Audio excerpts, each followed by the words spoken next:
কে তো ছুটির দিন ছিল, সবাই বাড়িতে ছিল। আপনি ঠিকই বলেছিলেন, আর সবার বয়ান রেকর্ড করে আমাদেরও মনে হয়েছে যে কেউ তেমন কিছু জানে না।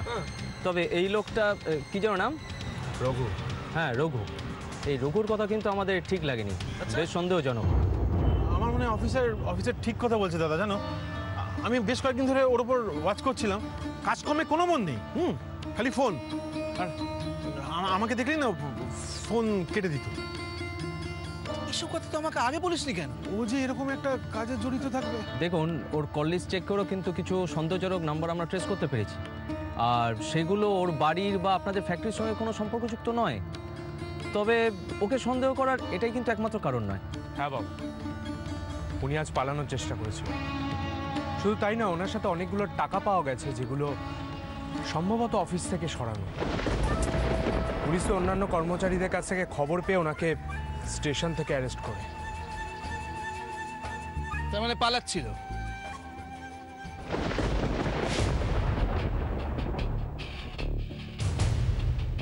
পালাচ্ছিল কেন?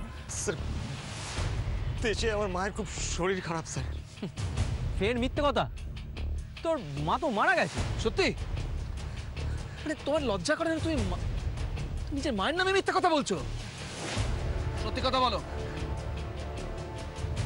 যাকে ছাড়ো, কি জানো তুমি সেটা বলো। কারা এই কাজ করেছে?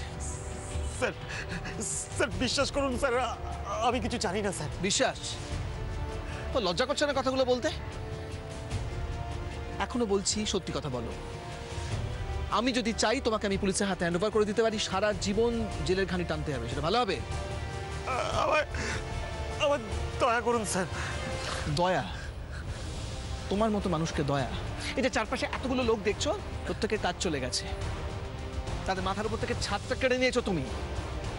এরকম একটা অন্যায় করার পর তুমি দয়া চাইছো? Speak up.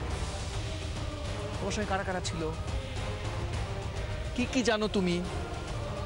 মানে দেখছো অফিসে দাঁড়িয়ে আছেন, আমি কিন্তু ওকে বলবো তোমাকে মেরে তোমার পেট থেকে কথা বার করতে, সেটা চাও?